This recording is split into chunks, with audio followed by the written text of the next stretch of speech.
హల్లెలూయా. తండ్రి, కుమార, పరిశుద్ధాత్మ త్రియేక దేవ, నీ పరిశుద్ధమైన ఘనమైన నామానికి వేలాది స్తోత్రాలు. మాతో అందరితో, ప్రతి ఒక్కరితో మీరు మాట్లాడండి. మీరు మాట్లాడినప్పుడు స్వస్థత, సమాధానాలు మేము పొందుకోగలుగుతాం. నాయన, మీరు మాతో మాట్లాడమని యేసు ఉన్నత నామములో అడుగుచున్నాను తండ్రి, ఆమేన్.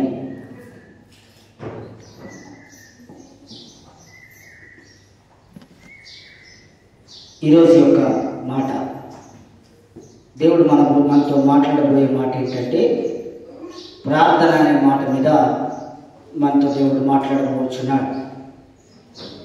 దేవుని యొక్క వాక్యము ఆదికాండము 4వ అధ్యాయము 26వ వాక్యం.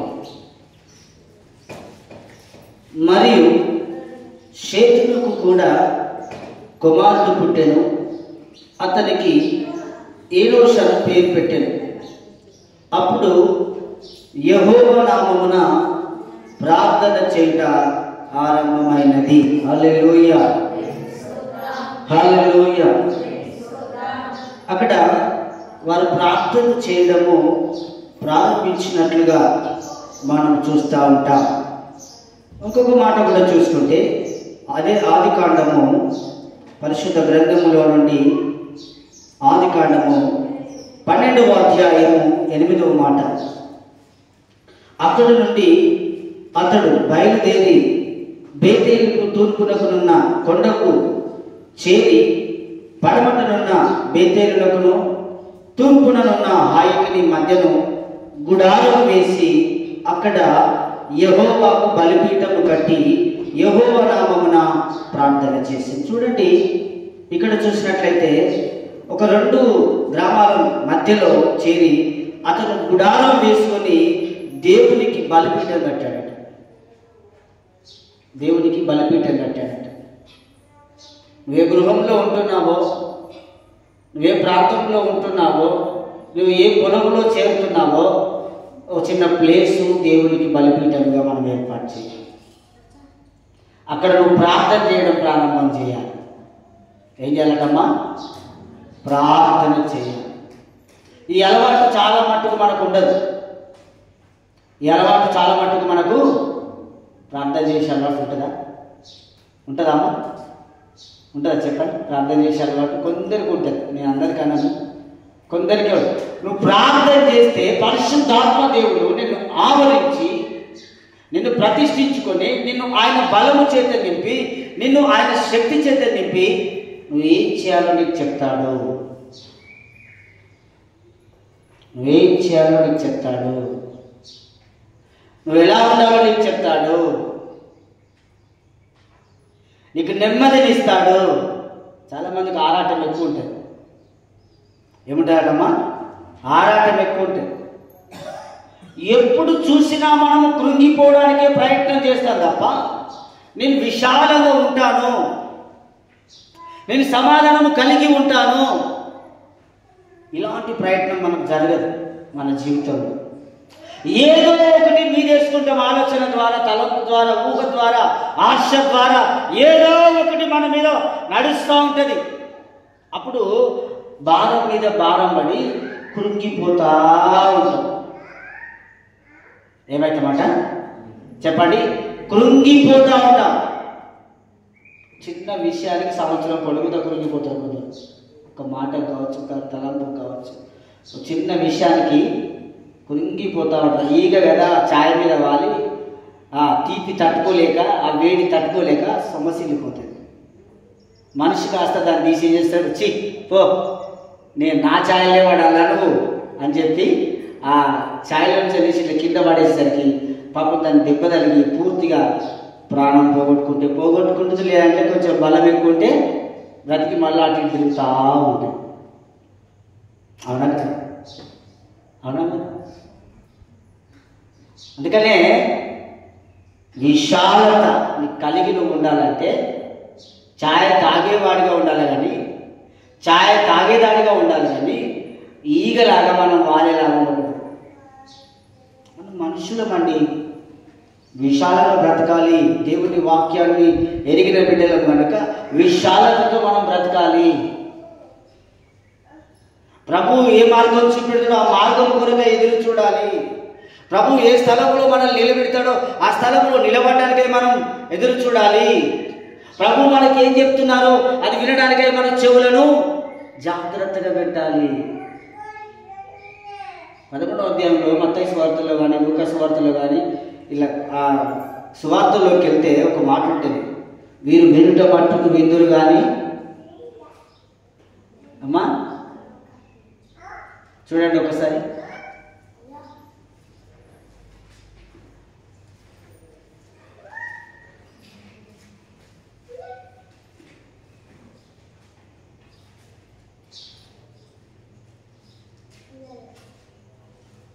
అది 12వ వచనమా 13వ వచనమా?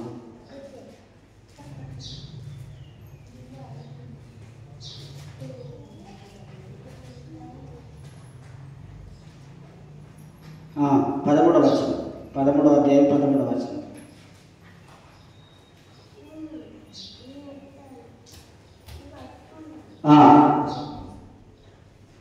ఇందు నిమిత్తము మత్తయి సువార్త 13వ అధ్యాయము 13వ వచనం. ఇందు నిమిత్తము మంచిగా నేను ఉపమాన రీతిగా ఇదిగో బోధించుచున్నాను. ఈ ప్రజలు కన్నులారా చూచి చెవులారా విని హృదయముతో గ్రహించి మనస్సు త్రిప్పుకొని నా వలన స్వస్థత పొందకుంటున్నట్లు వారి హృదయం క్రొవ్వినది, వారి చెవులు వినుటకు మందములైనవి, వారు తమ కన్నులు మూసుకొని ఉన్నారు. హల్లెలూయా, ప్రైజ్ ది లార్డ్. 16వ వచనంలో ఏం తెలుసా? అయితే మీ కన్నులు చూచుచున్నవి కనుక అవి ధన్యములై ఉన్నవి, మీ చెవులు వినుచున్నవి కనుక అవి ధన్యములై. అయితే హృదయం క్రొవ్వి దేవుని యొక్క స్వస్థత పొందుకోకుండా ఉన్న వాళ్ళ స్థితి ఎట్లున్నాయంటే ఒకసారి చూద్దాం. మనము 10వ వచనంలోకి వెళ్తే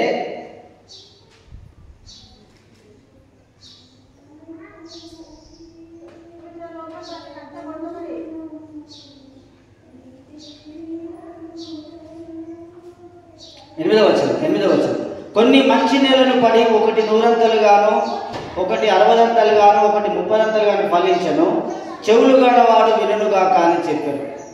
తర్వాత శిష్యులు వచ్చి నీవు ఉపమాన రీతిగా ఎందుకు వారితో మాట్లాడుచున్నావని ఆయన అడగగా ఆయన వారితో ఇట్లానని, పరలోక రాజ్య మర్మములు ఎరుగుట మీకు అనుగ్రహించబడి ఉన్నది కానీ వారికి అనుగ్రహించబడి లేదు. ఎందుకు అంటే చాలా మటుకు వాక్యం వింటారు కానీ గ్రహించరు. ఒకవేళ గ్రహించినా దాన్ని పాటించరు. దానివల్ల ఏం జరుగుతుందంటే అమ్మ 12వ వచనం కలిగిన వానికే ఇయ్యవాడు నన్ను. అందుకే క్వశ్చన్ చాలాసార్లు ఏమంటుందంటే మనకు 12వ వచనం గుర్తుపెట్టుకోండి బాగా. మీరు అవసరమైతే దాన్ని కాపీ చేసుకొని మీ నోట్స్లో పేస్ట్ చేసుకొని దాన్ని జాగ్రత్తగా అప్పటికప్పుడు చూసుకొని మీరు అది చేసుకోండి.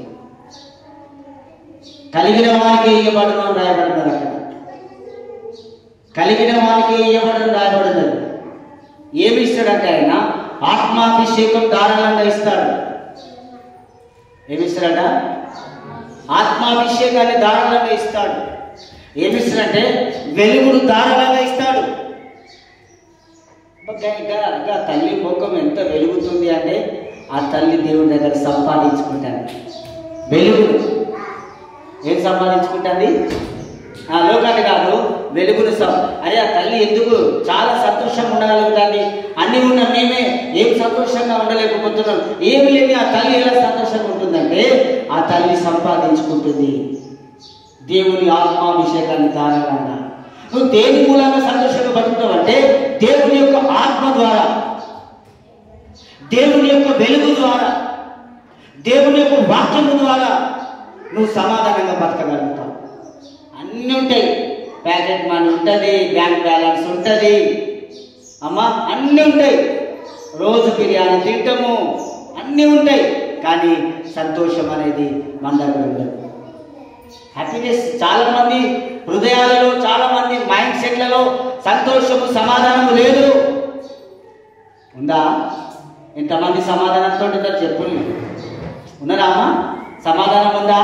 సమాధానం ఉందా? తృప్తి ఉన్నదా? నేను బ్రతుకుతున్నానన్న తృప్తి ఉన్నదా? నీకు కావాలంటే ఏం కావాలంటే వాక్యం నీ హృదయంలో ఉండాలి. ఏముండాలి నీ లోపల? అయ్యా ఏముండాలి? అమ్మ ఏముండాలి? వాక్యం ఉండాలి నీ లోపల. నా ఫ్రెండ్స్ అందరూ నా కాలేజీకి నాకు వచ్చింది, అసలు నువ్వు దెబ్బ తాకినట్టు అనిపిస్తలేదు మాకు, నువ్వు యాక్షన్ చేస్తున్నావు. నొప్పుందిరా నాయన అని చెప్పి నేను ఏడుస్తున్నాను.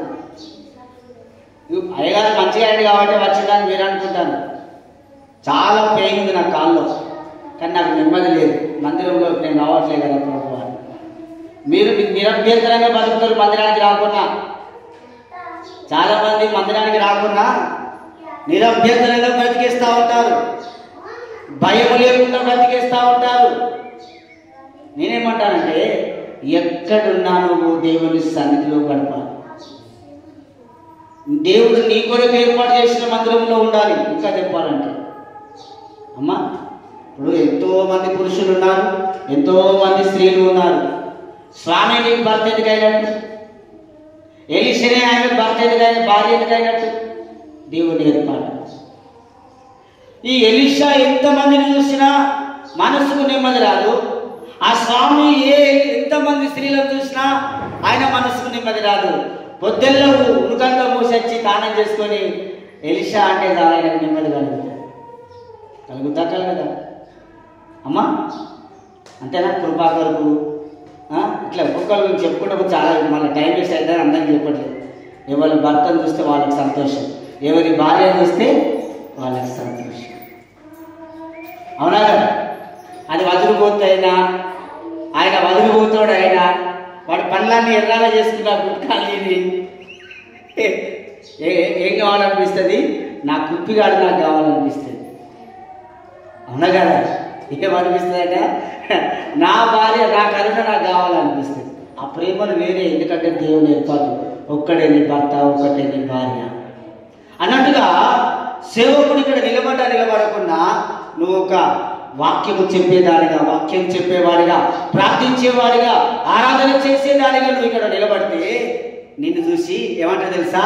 ఇదిగో ఈ సంఘము నేను ఎత్తుకునే సంఘము, నేను తీసుకువెళ్ళే సంఘము అని నిన్ను చూసి దేవుడు సంతోషపడతాడు. ఎక్కడైతే 2-3 ఉంటారో వాళ్ళ మధ్యలో నేను ఉంటానంటున్నాడు యేసయ్య. నువ్వే ఆయన సంఘము. ఈ 4 కూడా కాదు. ఎవరు? నోర్లిప్పండిరా, నోర్లిప్పండి. నేనాను, మీకు కాదు, నేను అను. ఈ సంఘం ఎవరు? నేను. సంబంధంతో మాట్లాడి మనసుకోటి ఏర్పాటు చేస్తా కానీ కొంచెం గట్టిగా చెప్పుంది. సంఘం ఎవరు? చెప్పండి రా, నా వాయిస్ పోతుంది కదా, మీ వాయిస్ కూడా పోవాలి కదా. సంఘం ఎవరు? సంఘం ఎవరు? నేను అను. మేము అంటే నీ భర్త వస్తేనే మేము అను. నీ భర్త రాలే కదా, తెచ్చుకో. భర్తలను తెచ్చుకోండి. ఏమండి, అయ్యగారు కోప్పడుతున్నాడు, తప్పకుండా కుటుంబంగా మనం ఉండాలట అని చెప్పండి. హల్లెలూయా. Praise the Lord. నేనేదో సరదాగా మాట్లాడట్లేదు, కానీ నిజముగా నీ భార్యతో నువ్వు మందిరానికి రావాలి, నిజముగా నీ భర్తతో నువ్వు మందిరానికి రావాలి, నిజముగా నువ్వు నీ పిల్లలతో కలిసి మందిరానికి రావాలి. ఆమేన్, ఆమేన్. యవనస్తులు అబ్బా నాకు భర్త లేడా అనకు. దేవుని చిత్తం ఎట్లుంటే అట్లా. యవనస్తులు మరి నా భర్తను ఎక్కడ తెచ్చుకోవాలని మీరు అనకండి. పిల్లలు లేని వారు మా పిల్లలు ఏంటి అనకండి. మీరు ఎవరెవరైతే కుటుంబీకులుగా ఉన్నారో వాళ్ళు వచ్చి మందిరంలో జాయిన్ అస్. హల్లెలూయా. Praise the lord. హల్లెలూయా. ఆయన స్వస్థపరచడానికి సిద్ధంగా ఉన్నాడు, కానీ ఏమంటున్నాడంటే వారి హృదయం క్రొవ్వినట్టుగా ఉన్నది అంటున్నాడు. నువ్వు ఎందుకు బాగుపడతలేవు? ఊకే కాళ్ళ దగ్గర ఎందుకు వస్తాను? మన భాషలో మాట్లాడుతున్నాను. నీకు ఊకే మాటి కాళ్ళకలు ఎందుకు వస్తున్నాయి? కడుపులో పెద్దకొస్తుంది, ఛాతీలో పెద్దకొస్తుంది, తలలో పెద్దకొస్తుంది. మాటికి నీ భార్య భర్తలకు ఎందుకు గొడవ వస్తుంది? చూసుకుంటే నీ హృదయం క్రొవ్వినదిగా ఉన్నది. వేరే లేదు ఇక ఛాన్స్. నేను వేరే చెప్పలేను. బైబులే మత్తయి సువార్త 13వ అధ్యాయం 13వ వచనం 14వ వచనం రాయబడి ఉన్నది. నీ ఇంటిలో ఎందుకు ఇంత బాధలు ఉన్నాయంటే భర్త మంచోడైతే భార్య మంచిదిగా ఉండదు, భార్య మంచిదైతే భర్త మంచోడుగా ఉండడు. ఎవరితో ఒకళ్ళ హృదయం కురవినదిగా ఉన్నది కాబట్టి కుటుంబంలో రోగాలు, ఏడుపులు, కన్నీళ్ళు. విశాలమైన మనసు పెట్టుకోండి ప్లీజ్, మంచి మనసు పెట్టుకోండి. ఊరికే వదులుడు, కోపం చేసుడు, తిట్టుకోవడాలు చేస్తూ ఉంటారు. నా భార్య కదా తిడతారు, నా భర్తే కదా తిడుతూ ఉంటారు, నా పిల్లలే కదా తిడుతూ ఉంటారు, చుట్టుపక్కల మీద పడుతూ ఉంటారు. నువ్వు చెత్తవా? నువ్వు పోయి వాళ్ళ మీద పడ అమ్మా, నువ్వు చెత్తవా? నువ్వు చెత్తవా వాళ్ళ మీద పడవనుకో, వాళ్ళు ఊడ్చి నిప్పులాలు చెప్తారు. అప్పుడు ఏమవుతుంది? బూడిద అయిపోతుంది. ఏమవుతారు? ఊరికే వదిలితే చెత్తవా నువ్వు అమ్మా? చెత్తే. ఊరికే మన మీద పడ్డలు అందరూ ఏమిటంటే మనుషులు కాదు, చెత్త. వేరే కూతురు మనకు ఎందుకమ్మా? బైబిల్ చెప్తాను, భక్తిహీనులు కొట్టుకుపోయే చెత్తలా ఉన్నారట, పొర్లిపారే వరదలా ఉన్నారట. వరద వాళ్ళే కొట్టుకుపోతారట భక్తిహీనులందరూ. భక్తిని సంపాదించుకో అబ్బా. ఏం సంపాదించుకోవాలి? భక్తిని సంపాదించుకోవాలి. ఊరికైనా రాదు నీకు. నేనేం చేయాలి, ఆయన మారతలేడు, నేనేం చేయాలి, ఆయన మారతలేదు. సంపాదించుకో ప్రార్థించి. ప్రార్థన వలన ఒక బలిపీఠం కట్టి అక్కడ ప్రార్థన ప్రారంభం చేశాడట ఆ వ్యక్తి. అక్కడ మనం చూసినట్లయితే ఇంతకు ముందు మనం చూసుకున్నాం కదా, ప్రార్థన ఒక బలిపీఠం కట్టి ఆయన ఏం చేశాడంటే ప్రార్థన చేస్తున్నాడట. ఏం చేస్తున్నాడట? ప్రార్థన చేస్తున్నాడు. ఇదిగో నీవు ప్రార్థనను సంపాదించుకోవాలి. నువ్వేం చేయాలి? ఇగో రూపాయి జమ చేసుకున్నా, పట్టగొలుసులే గతి లేదా నా కాళ్ళకు. అందరి కాళ్ళేమో పట్టగొలుసులతో ఉండే, నా కాళ్ళేమో పట్టగొలుసు లేకపోయే అని చెప్పి 10 వెనక 10 కడుపు కట్టుకొని 100 వెనక 100. అమ్మ ఎన్ని ఇప్పుడు ఒక 3000 అయితే వస్తాయి పట్టగొలుసులు. 4000 అయ్యో 5000 అడిగచ్చి నాకు తెలుసు. నువ్వు ఇక్కడ అడిగచ్చినావు. పట్టగొలుసు లేకుండా బతుకుతాం మనం. బాధపడకు, వాడు గురిస్తలేడు కదా, అస్సలు వేడవాడు. 100 వెనక 100 జమ చేసుకుని 5000 చేసుకొని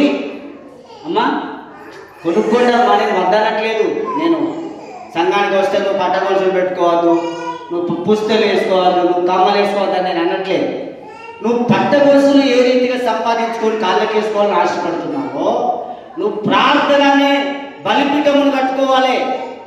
నువ్వు ప్రార్థనను సంపాదించుకోవాలి, బలిపీఠాన్ని సంపాదించుకోవాలి. ఏం సంపాదించుకోవాలి అంటే నువ్వు బలిపీఠం నీ ఇంటికాడ బలిపీఠం కట్టి అక్కడ ప్రార్థన చెయ్యి. నువ్వు ప్రార్థన చేయడం ప్రారంభం చెయ్యి. ఏమైందంటే నీకు ఇదిగో అందరూ మారిపోతారు. ఏమైతారట? అందరూ మారిపోతారు. నీ ఆరోగ్యం మారిపోతుంది, నీ ఆరోగ్యం మారిపోతుంది, నీ ఆరోగ్యం మారిపోతుంది. నీ బలహీనతలన్నీ పోతాయి. అత్త మారిపోతుంది నిన్ను ఒక బిడ్డలాగా చూసుకుంటే. పురుషునైనా పురుషునికి అత్త ఉంటుంది, స్త్రీకి అత్త ఉంటుంది. అంతే కదా, ఒకళ్ళమ్మ ఒకళ్ళకు అత్తమ్మ. కుటుంబీకులందరూ మారిపోయి బాగుండాలి, బాగుపడాలంటే నువ్వు బలిపీఠం కట్టాలి. కొందరు అంటారు అత్త ఉన్నది కానీ అత్త అత్తేనా, వేస్ట్ అత్త అంటారు. దేవుడు నిన్ను వేస్ట్ బిడ్డవంటే ఏమంటావు? దేవుడు నిన్ను వేస్ట్ బిడ్డవంటే ఏమంటావు? ఎన్నయ్యా, అవునా కదా? మనల్ని మనం చూసుకొని మురిసిపోతా ఉంటాం.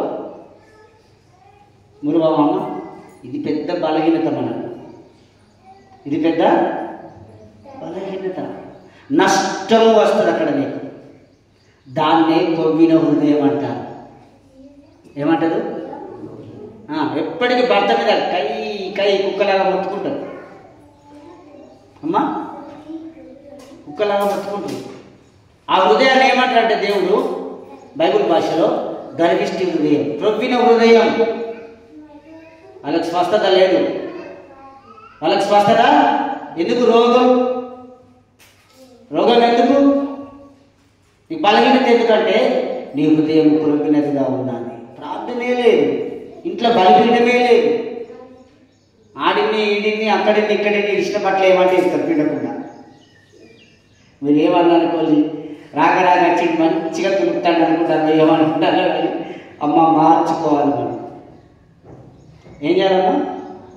ఏం చేయాలి? మనసు ఆడిని ఈడిని ఇచ్చిన బట్టలన్నీ కుప్పలు కుప్పలు ఏమంటే ఇస్తారు. ఆ కుప్పలే అది మీరు బలిపీఠం కట్టుకోవాలి. ఒక దగ్గర మీరు పనికి మాలిన ప్రొవ్విన హృదయాన్ని మార్చుకో బిడ్డ. దేవుడు నీతో మాట్లాడుతున్నాడు. పనికి మాలిన ప్రొవ్విన హృదయం. ఎంతకాలం నీ నోరు వాడేసుకుంటావు? ఎంతకాలం నీ ఆలోచనలన్నీ చెడిపోతూనే ఉంటాయి. ఎంతకాలం నీ తలపులన్నీ చెడిపోతూనే ఉంటాయి. బలిపీఠం కనుక నువ్వు కడితే ప్రార్థన చేసే బిడ్డగా నువ్వు ఉంటావు. లేదా నువ్వు ప్రార్థన చేయలేవు. లేదా నువ్వు ప్రార్థన చెయ్యలేవు. నిలకడ ఉండదు. ఒక్క దగ్గర మనసు ఆగదు. ఒక్క స్థలంలో నిలబడలేము. ఉంటుందా అట్లా? ఉండదు. నిలకడ లేని బతుకులు, పరుగులు తీసే బ్రతుకులు. దేవుడు అంటున్నాడు, నీ ఇంట్లో ఒక బలిపీఠం కట్టు. 4 ఇటుకలు పెట్టి ఏదో కట్టడానికి ప్రయత్నం చేయకండి. ఒక స్థలంలో నేను ప్రార్థించాలనే మనసు నీకు ఉండాలి. నీ ఇంటిలో ఒక మూలకు ప్రార్థించే మనసు నీకు ఉండాలి. సాయంత్రం 5 అయిందంటే ప్రార్థన చేస్తావా? 9 అయిందంటే ప్రార్థన చేస్తావా? మధ్యరాత్రి లేచి ప్రార్థన చేస్తావా? ఆ ప్రార్థన చేయడం తెలుసుకోవాలి. ఎంతమంది ఇంట్లో ప్రార్థన చేస్తారు రెగ్యులర్గా? చెప్పండి. అప్పుడు నీ మనసు ఎట్లుంటుందంటే దుబారా ఉంటుంది. ప్రార్థన చేయకపోతే అంటే ఇంట్లో మట్టి అంతా మన నెత్తిలో పడ్డట్టు అనిపిస్తూ ఉంటాయి. ఇల్లంతా దుమ్ముతో ఉన్నట్టు అనిపిస్తుంది. ఇల్లంతా దుమ్ముతో ఉన్నట్టు అనిపిస్తూ ఉంటుంది. ప్రార్థన లేకపోతే ఇల్లంతా, నేను పొద్దున 7 గంటలకు స్నానం చేసుకుంటాను. లేదనుకో ఇదంతా ఏదో మీదికి నెత్తి మీదకి ఏమో వచ్చినట్టు అనిపిస్తూ ఉంటాయి. అంటే దుమ్ము వచ్చినట్టు అనిపిస్తూ ఉంటుంది. ఏదో వచ్చి మీద అంతా ఇబ్బంది అనిపిస్తూ ఉంటుంది. ఇరిటేషన్ అనిపిస్తూ ఉంటుంది. బాడీ మళ్ళీ 4-5 మళ్ళీ స్నానం చేసుకోవాలనిపిస్తూ ఉంటుంది. పరిశుభ్రత. ప్రార్థన లేకుండా ఉన్న వాళ్ళు ఎట్లుంటారంటే రోడ్లో పోటీ పిచ్చోళ్ళు ఉంటారు. చూసినామా? నగ్నంగా ఎంటికలన్నీ కట్టగట్టి రోడ్లో పోటీ పిచ్చోళ్ళు తిరుగుతూ ఉంటారు. ఈ ప్రార్థన జీవితం లేకపోతే మీరు ఆ స్థితిలో ఉన్నట్టు నగ్నంగా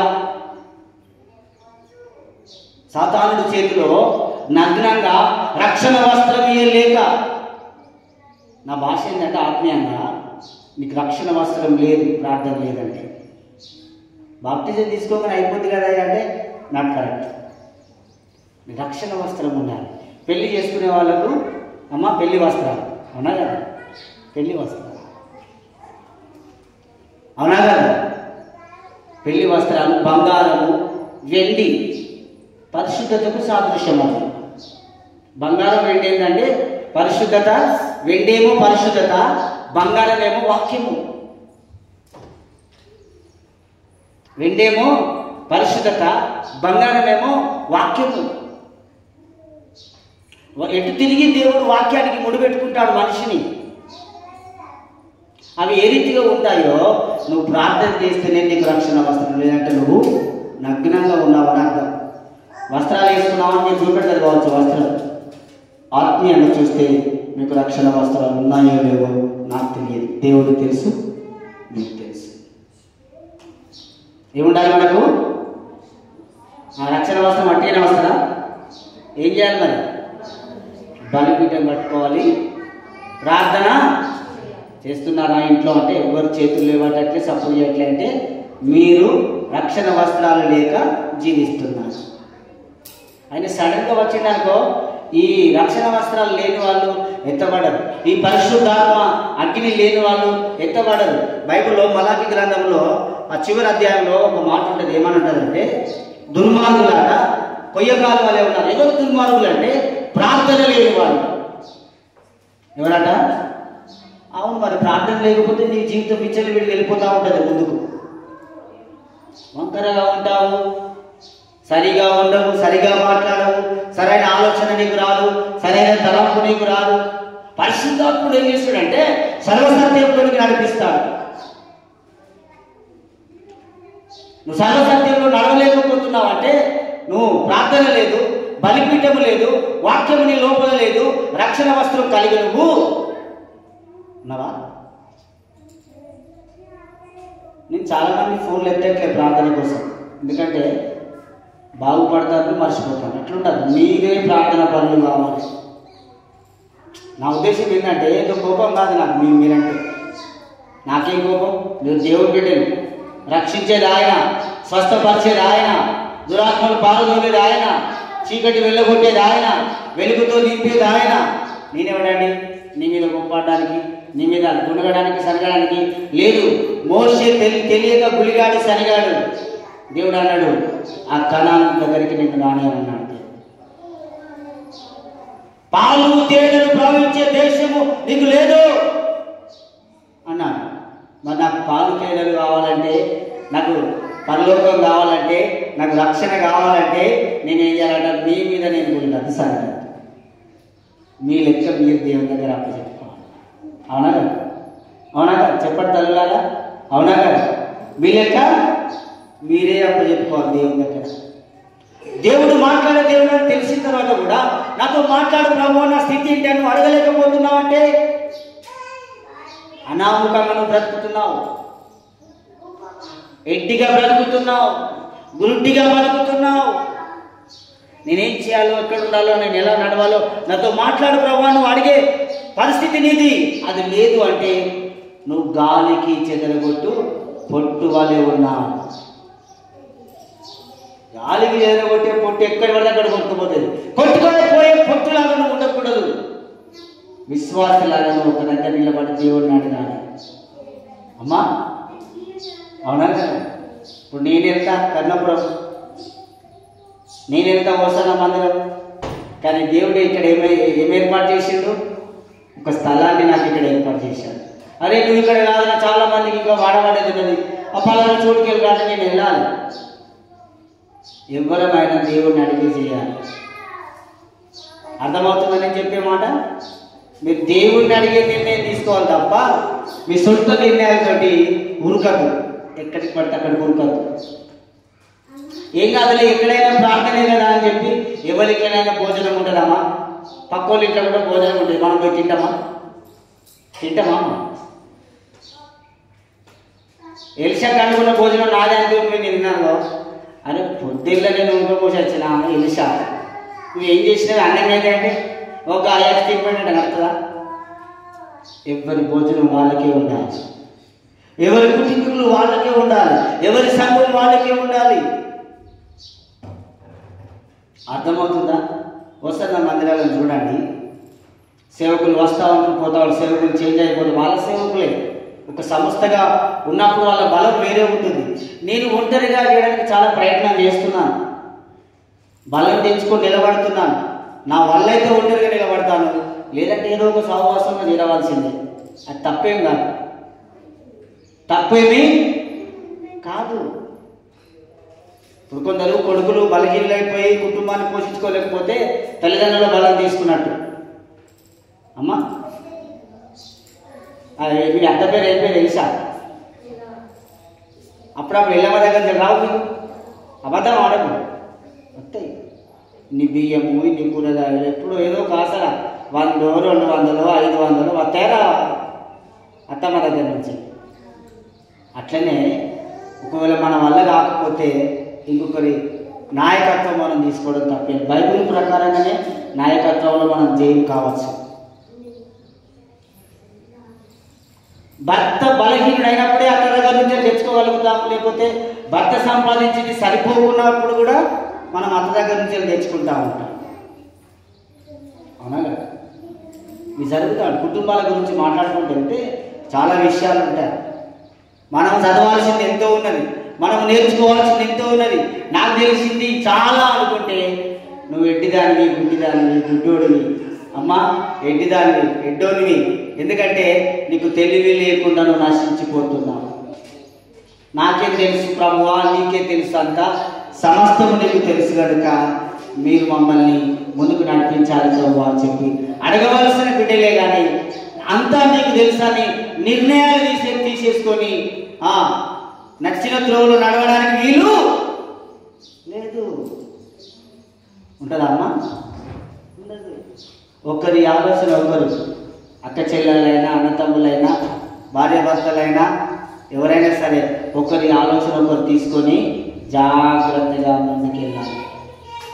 praise the lord, praise the lord, హల్లెలూయా, హల్లెలూయా. ఒక పాట పాడుకొని ముందుకెళ్దాం. నేను ముగించేస్తాను. ఘనమైనవి నీ కార్యములు నా ఎడల, స్థిరమైనవి నీ ఆలోచనలు నా యేసయ్యా. ఘనమైనవి నీ కార్యములు నా ఎడల, స్థిరమైనవి నీ ఆలోచనలు నా యేసయ్యా.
నీ చేతిలో నన్ను చెక్కుకుంటివి నాకేమి కొదువా ఈ స్తుతి మహిమలు నీకే చెల్లించెదను జీవితాంతము ఘనమైనవి నీ కార్యములు నా ఎడల. దేవునికి స్తుతి కలుగునుగా. హల్లెలూయా. నేను ఛాయ్లో బ్రెడ్ తింటాను. నాకు బ్రెడ్ దొరుకుతుందా ప్రభు? 3 నెలలు నేను రెస్ట్ తీసుకోవాలి కదా, బయటికి వెళ్ళాను కదా ప్రభు. ఎక్కడైనా ప్రార్థన చేస్తే, ఎవరైనా సహాయం చేస్తే ఏదో ఒక బ్రెడ్ ముక్క దొరికేది కదా ప్రభు అని నేను అడిగినప్పుడు దేవుడు ఎక్కడికి వెళ్ళకుండా నాకు కావాల్సిన బ్రెడ్ని ఇచ్చాడు. హల్లెలూయా. నాకు కావాల్సిన బ్రెడ్ని ఇచ్చాడు దేవుడు, నాకు కావాల్సిన చపాతీని ఇచ్చాడు దేవుడు. నేను నిన్ను పోషించే దేవుడు. దేవుడు పోషిస్తాడు. మనం ఎవరు పోషిస్తారు? ఎవరు పోషిస్తారు? మనుషుల మీద మనం ఎప్పుడు ఆడుకోకూడదు. నేను ప్రభుతో అన్నాను, నన్ను పోషిస్తాను తింటా. నన్ను ఎప్పటి నుంచి పోషిస్తాను తెలుసా దేవుడు? నేను వర్క్ చేయడము 2008లో ఆఫ్ చేశాను. బాగా బలహీనం అయిపోయింది బాడీ, అంతా నడవడానికి ఇబ్బంది అయిపోతుంది. నిన్ను సేవ చేస్తున్నాను ప్రభువా, రాత్రి పగలు నాకు భోజనం నువ్వే ఇయ్యాలి ప్రభువా, నాకు వస్త్రం నువ్వే ఇయ్యాలి ప్రభువా అని చెప్పి ఏడ్చుకుంటూ ప్రార్థన చేశాను. అమ్మ 2008 నుంచి ఇప్పటి వరకు నన్ను దేవుడు పోషిస్తూనే ఉన్నాడు. నేను ఏ మొక్కలు చూడాలి బతకాలంటే యేసయ్య మొక్కలు చూస్తా. అమ్మ ఎవరి మొక్కలు చూడాలి? మనం యేసయ్య మొక్కలు చూడాలి. నువ్వు బతుకుతావు. నువ్వు పట్టగలుగుతావు, నువ్వు బాగుపడతావు, నువ్వు నిలబడతావు. అయ్యో ఎట్లా అని చెప్పి ఎన్నడూ నువ్వు కృంగిపోవద్దు, కృషించిపోవద్దు. నన్ను దేవుడు పోషిస్తా ఉన్నాడు, ఎక్కడ తగ్గనివ్వకుండా పోషిస్తా ఉన్నాడు. మీ దృష్టిలో చాలామంది కాకుండా కొంతమంది దృష్టిలోనైనా చాలామంది మా అయ్యకి ఏం తక్కువ లేదనుకుంటా, ఆయన ఏం లేనాడు దిక్కు లేనాడు అనుకుంటా చెప్పు. అంతే, దేవుడు నన్ను అట్లే పోషిస్తున్నాడు. అవును, నేను అడగను, ఎవరిని నేను అడగను. దేవుని బిడ్డగా బ్రతికే నువ్వు, వాక్యం వినే బిడ్డ, వాక్య ఉపదేశము పొందుకునే బిడ్డగా ఉన్న నువ్వు దేవునికి ఇవ్వాలని నీకు ఉండాలి, నాకు ఇవ్వాలని కానీ. పాస్టర్ ఇస్తానంటే నువ్వు మోసపోతున్నావు. అర్థమవుతుందా? నేను అయ్యారికి ఇచ్చిన 5,000 10,000 అంటే నీ అంత మూర్ఖత్వం ఎవరికి లేదు. ఎవరికి ఇచ్చిన అనుకోవాలి నువ్వు? నెల దశ భాగం ఇస్తున్నావు అంటే ఎవరికి ఇచ్చినావు అనుకోవాలి? ఎవరికి ఇస్తున్నావు? పరంజ్యోతికి ఇస్తున్నాను అనుకుంటే నువ్వు మూర్ఖం. కానుక కూడా నీకు ఇవ్వడానికి ధైర్యం రాదు. సాతాను గాడిని ఆపేస్తాడు. దైవాశీర్వాదం పొందకుండా, దైవ స్వస్థత పొందకుండా, దైవ వెలుగు పొందకుండా, దైవ ఆత్మ పొందకుండా సాతాను గాడిని ఆపేసి నరకానికి గుంజుకోపోదామని చూస్తాను వాడు. ఎక్కడికి పోతారు మీరు? దుర్మార్గులందరూ ఎక్కడికి పోతారు? మత్తయి సువార్త మల్లాకి గ్రంథం తీయండి, చివరి అధ్యాయంలో చూడండి. దుర్మార్గులు ఫస్ట్ ఇంకొంచెం మీద నిలిచారు. చూడండి చూడండి, నియమింపబడిన దినం ఒకటి వస్తుంది. కొలిమి కాలినట్లు ఏది కాదు కిందిలో అంటారు. చూడండి, గర్విష్ఠులందరూ దుర్మార్గులందరూ ఎట్లుంటాడ? కొయ్యకాలు అంటే ఏంటి? నా దగ్గర చెప్పుకుంటాను. కొయ్యకాలు గట్టిగా చెప్పుండి, నోరు లేదని చెప్పాను. సంబంధోడు మాట్లాడదా అని చెప్పాను. ఆల్రెడీ సంబంధికి ఫోన్ చేయండి. లేదా మా సంబంధానికి గట్టిగా మాట్లాడాలి. కొయ్యకాలు అంటే ఏంటివి? తర్వాత పొలం కూడా పోతే దాన్ని కూడా వాటిని అన్నిటిని ఏం చేస్తారు? కొయ్యకాలను. తెలిసావా? నీ నోరు పెద్దదే కదా, చెప్పరా? కాల్ చేస్తారు. ఏం చేస్తారట? నాకు తెలుసు అన్నారు చేయలేవాళ్ళు. అరే ఇందులో ఇంత అనుమానం ఉన్నారు మా జనాలు. తెలియదా? కొంతమందికి తెలుసు కానీ అబ్బో నన్ను చాలా ఉంటుంది. కొయ్యకాలందరూ ఎవరట? దుర్మార్గులు. వాక్యము వినకుండా, వాక్యము చదవకుండా, ప్రార్థించకుండా, బలిపీఠం కట్టుకోకుండా. ఈరోజు మన అంశం ఏంటంటే ప్రార్థన. బలిపీఠము కట్టాడు ఆయన, అక్కడ ప్రార్థన చేయడం ప్రారంభం చేశాడు. బలిపీఠం కట్టాడు ఆయన, అక్కడ ప్రార్థన చేయడం. ఇక్కడికి నన్ను రమ్మన్నారు బద్రి వాళ్ళు, ఇక్కడ రమ్మన్నారు. ఉప్పలమ్మ భద్రయ్య వాళ్ళని ఇక్కడికి రావాలంటే వాళ్ళిద్దరే ఫస్ట్ నన్ను బతలాడింది. ఇక్కడ ఒక బలిపీఠం కట్టాలి మనము, లేదంటే నేను రానని చెప్పాను. అడగండి, ఇక్కడే ఉన్నాడు కదా. నిజమేనా భద్రయ్య? బలిపీఠం కట్టకపోతే మనం ప్రార్థన జరగదు. ఈ కుటుంబాలను ఈరోజు సమాధానంగా బతకడానికి ఎన్ని వేషాలు వేసినా, ఎన్ని అటు ఇటు తీర్థాలు తిరిగినా, ఎన్ని వేరే కడప బొమ్మలకు గద్దెలకు మొక్కినా మనుషులు బతికే ఉన్నారంటే ఎవరంటే ఈ బలిపీఠం. వాళ్ళ జెండాలు కాదు బతికిచ్చేది. అర్థమవుతుందా? నేను లేకుండా మీరు చెప్పండి, నో ప్రాబ్లం, నేను మాట్లాడతాను. అంత గుండె ధైర్యం నాకున్నది. అక్కడిక్కడి గద్దెలు కాదు, అక్కడిక్కడి బొమ్మలు కాదు రక్షించేది ఈ కుటుంబాలంటే. ఈ పొలం పుట్టిన కుటుంబాలను ఎవరు కాపాడతానంటే వాళ్ళ కుటుంబం తరఫున డబ్బులు ఇచ్చాం, భూమికి డబ్బులు ఇచ్చాం. ఫ్రీగా తీసుకోలేదు మనం, ఎందుకంటే ఫస్ట్ ఫ్రీ అన్నారు. చాలాసార్లు మళ్ళీ తాగినప్పుడు అప్పుడిప్పుడు మేము ఉట్టిగానే ఇచ్చినాం అంటారట. ఈ సంఘము కొన్ని కుటుంబానికి 5,000 వేసుకున్నారు, నేను ఒక 40,000 వేసిన. అందరం కలిసి 1,20,000 రూపాయలు అప్పచెప్పారు. రమేష్ గారు ఏం చేశారంటే 30,000 మాకు దేవుడు సాయం చేసాడు, మేము దేవునికి 30,000 కానుక అటే ఇస్తాను, మేము తీసుకోమా అని చెప్పి అన్నారు వాళ్ళు. కాగితం ఉన్నది, వీడియో కూడా ఉన్నది. కాగితం ఉన్నది, వాళ్ళు మాట్లాడిన వీడియో కూడా ఉన్నది. దేవుడికే ఇస్తానని చెప్పిన మాట వీడియో కూడా ఉన్నది. ఎందుకు ఈ మాట చెప్పినో దేవుడు నాకు తెలియదు. ఇప్పుడైతే బలిపీఠం గురించి మనం దేవుడు మాట్లాడిన విషయాన్ని, ఇక్కడ బలిపీఠం కట్టబడి ఉన్నది కాబట్టి ఎన్ని పిచ్చి వేషాలు వేసినా మనుషులు బ్రతుకుతారంటే ఎవరు చేయబట్టంటే బలిపీఠం గురించి. తర్వాత ఇంకోటి ఉంటుంది మనకు బలిపీఠము, ప్రార్థన వాళ్ళు మోసింది కదా, దావీదు మహారాజు నడుస్తా ఉన్నప్పుడు మందసం ఎక్కడుంటే ఆ ఇల్లు ఆశీర్వదించబడ్డది. మందసం గురించి చెప్పుకుంటా పోతే ఒకరోజు చెప్తాను. మందసం ఏ ఇంట్లో ఉంటుందో ఆ ఇల్లు గొప్పగా ఆశీర్వదించబడ్డది. ఆ ప్రాంతం అంతా, ఆ పట్టణం అంతా ఆశీర్వదించబడుతుంది. ఇప్పుడు దేవుడు ఇక్కడికి ఏం చేశాడంటే బలిపీఠం ఏర్పాటు చేశాడు, మందసం ఇక్కడ ఉంచాడు. ఉట్టిగానే మా మొక్కలు తెల్లగా ఉన్నాయంటే మీ అందరి మొక్కలు పట్టుకోలేవు తెల్లగా. మీకు తెలిసి తెలియక ఎన్ని పాపాలు ఎన్ని తప్పులు చేసినా ఈరోజు ఈ ప్రాంతం అంతా గొప్పగా దీవించబడుతుందంటే ఇక్కడ బలిపీఠం దేవుడు ఏర్పాటు చేశాడు కనుక. ఇక్కడ మందసం అమ్మ అసలు మనం క్షమించబడటం ఏమైనా చెప్పండి, మీరు చెప్పండి, గుండెలు వేసేసుకొని చెప్పండి. క్షమించబడే పరిస్థితి లేదు, కానీ దేవుడు కేవలం ప్రేమిస్తున్నాడు మనల్ని.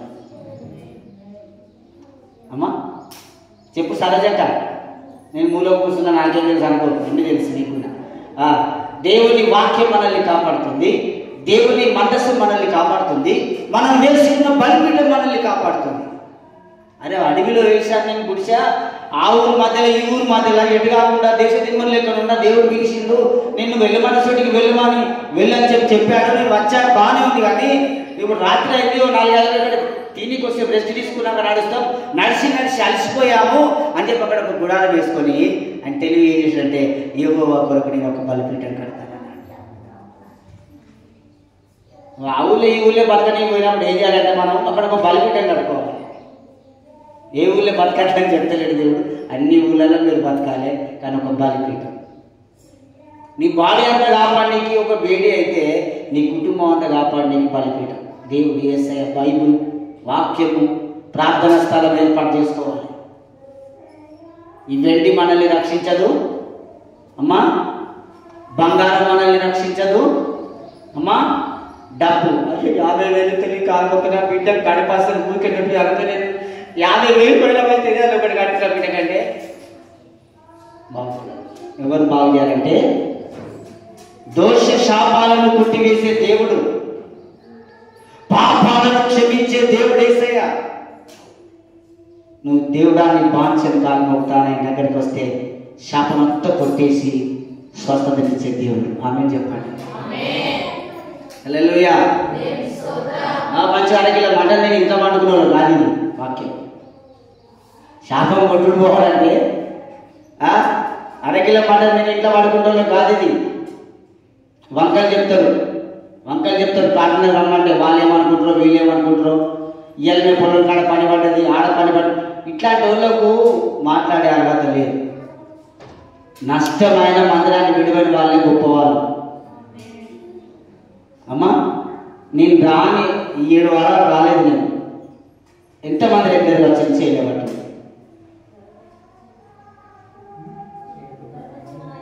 రెగ్యులర్ అన్నా నువ్వు వారం తప్పించి 2 వారాలు తప్పించి 3 వారాలు తప్పించి నేను పడతామని రాలంటే రాదు. ఇక్కడ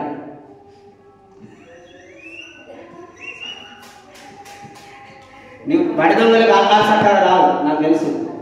అబద్ధాలు ఎక్కువ వస్తాయి అమ్మా. అంటే ఎందుకు మరి చాలా మంది వచ్చింది, ఎట్లా పోస్టర్ చూసిల్లా, ఆ మైక్ సౌండ్ ఏమి వచ్చిందా?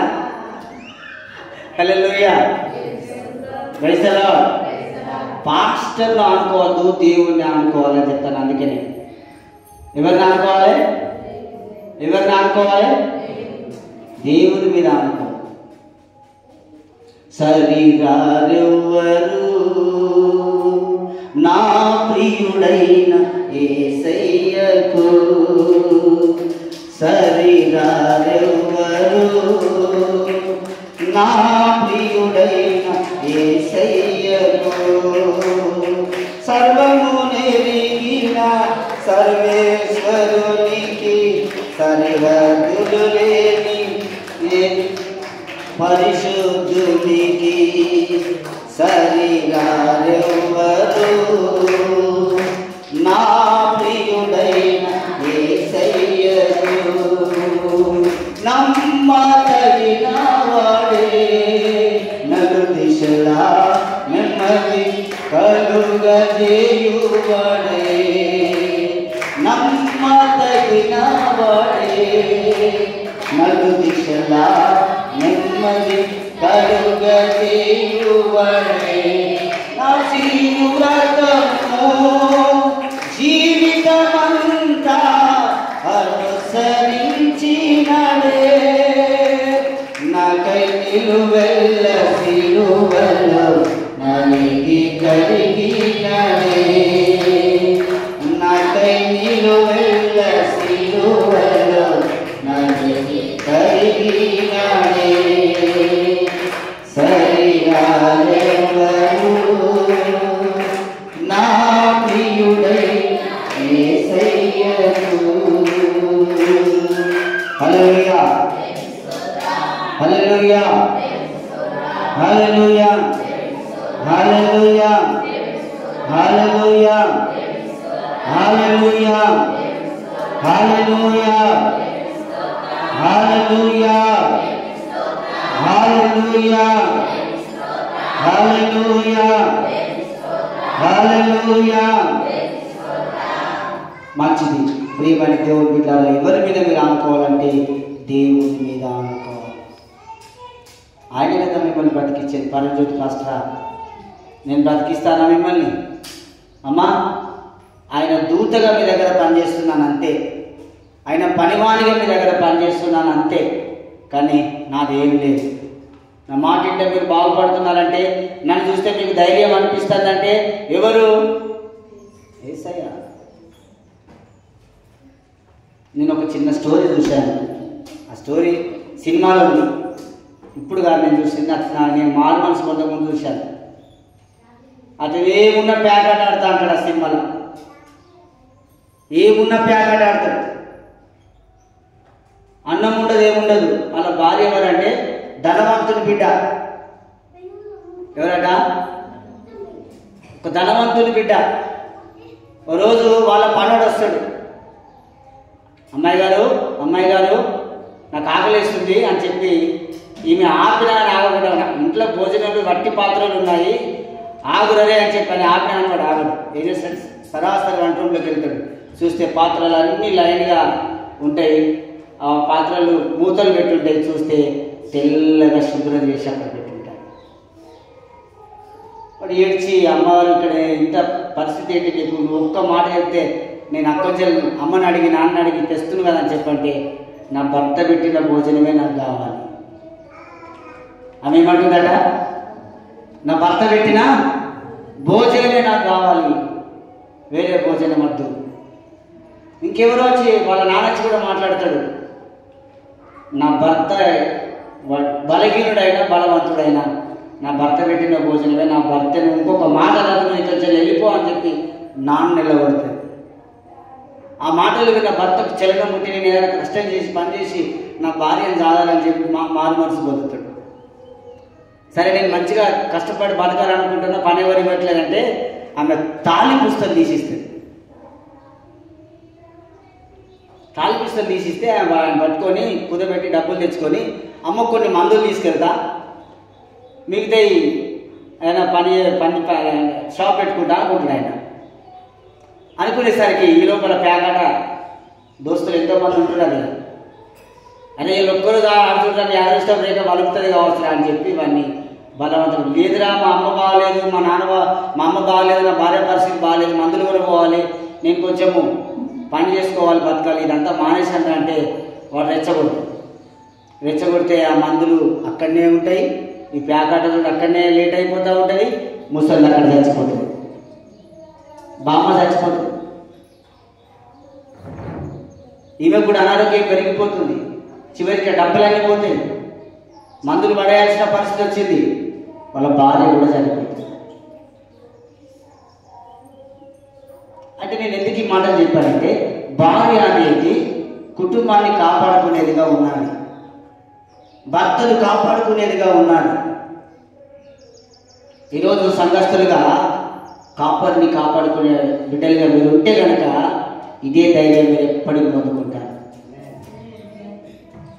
ఎడ్డోళ్ళు లేకుండా ఎడ్డి మోకాలు లేకుండా చూసి సంఘ కాపర్ని కాపాడుకునే పరిస్థితి మనకు లేకపోతే ఈ ధైర్యము, ఈ సంతోషము, ఇంత గాంభీర్యమైన వాక్యము, ఒక స్వస్థత సమాధానం మీరు పొందుకోలేదు.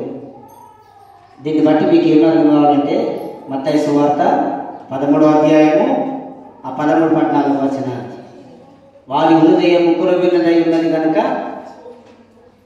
వారు స్వస్థత పొందలేకపోతున్నారు. హల్లెలూయా, హల్లెలూయా, హల్లెలూయా. ఎందుకు మీకు జ్ఞాపకం చేస్తానంటే అమ్మ మీకు చలనం రావాలి, మీకు చలనము రావాలి. మీరేం చేయాలంటే ఇచ్చే బిడ్డలుగా ఉండాలి. దేవుడు మీ దగ్గర ఎంత అడుగుతున్నాడు? నువ్వు 100 రూపాయలు కూలికి వెళ్ళాడు, ఎంత అడుగుతున్నాడు? 90 రూపాయలు అడుగుతున్నాడా? 10 రూపాయలు అడుగుతున్నాడు. ఇప్పుడు నువ్వు బీద వాళ్ళైనా 10 రూపాయలు ఇవ్వచ్చు, ధనికులైనా ఒక మందిరం దగ్గర వేసుకో నిలబడి చూస్తా ఉన్నాడట. ఒక బీద విధవరాలు వచ్చిందట, 2 కాసులు కానుకేసిందట. చాలా మంది వచ్చారట మీలాంటి ధనవంతులు, కట్టెలు అందులో వేస్తున్నారు, ఆ కుండీలో, ఆ డబ్బాలో, ఆ కానుక పెట్టెలో. యేసుప్రభు అందరు ఇలా చూడండి అన్నాడట. అందరు చూడడం సాగారట. ఏంటయ్య అన్నప్పుడు మీ అందరికంటే ఈ బీద విధవరాలు ఇచ్చిన కానుక చాలా ఎక్కువైంది అని చెప్పాను. ఎందుకయ్యా మేము చాలా వెండి వేసాం, బంగారం వేసాం, కట్టెలు డబ్బులు వేసామంటే తన సంపాదన అంతా వేసింది. వాక్య ప్రకారంగా మనం మాట్లాడుకుంటాం అమ్మా, వాక్య సంబంధంగా మనం మాట్లాడుకుంటాం. బీద విధవరాలు తన సంపాదన అంతా కూడా 2 కాసులు వేసినట్టుగా చూస్తాం. ఇప్పుడు మేము బీద వాళ్ళం అని చేయలేబట్టండి. ఎవరైనా ఉన్నారా బీద వాళ్ళు? ఉన్నారా అమ్మ బీద వాళ్ళు? ఎవరైనా ఉన్నారా బీద వాళ్ళు? 2,000 రూపాయలు వాడు గవర్నమెంట్ ఇస్తాడు. ఎట్లా బీదదానం ఉండగానే 2,000 ఇస్తాడు. ఎట్లా బీదదానం అయితే ఇల్లున్నది. బీదవాళ్ళు ఎవరంటే బీదవాళ్ళు చెట్టు కింద బతకడం వాళ్ళ యాక్షనే అది, వాళ్ళ బతికే అది. బుచ్చబోలది. ఇప్పుడు వాళ్ళని బీదోళ్ళు మనం అంటారు. వాడు మాసిపోయిన బట్టేసి కూడా మనకి ఇష్టం అంట. మాకెందుకు సామే అంటాడు. బీదవాళ్ళు ఎవరా ఈ రోజులలో? అడక్క తినేటోళ్ళకి ఆల్రెడీ బిల్డింగులు ఉన్నాయి, డబ్బు ఉంది, వాళ్ళ గొర్రెలు ఉన్నాయి, మేకలు ఉన్నాయి, అన్నీ ఉన్నాయి, అన్నీ చేస్తారు వాళ్ళు. ఈ రోజులలో బీద వాళ్ళు ఎవరు లేరు. ఎందుకంటే యేసుప్రభు కాలంలో ఒక్క రొట్టె కొరకు 100 మంది కొట్లాడి తినేటోళ్ళు ఉన్నారు. అప్పుడు నాకు బీద వాళ్ళు ఇప్పుడు లేరు అమ్మా. ఒక్కరికి ఎన్ని డ్రెస్సులు చెప్పారు? అబద్ధం ఆడ.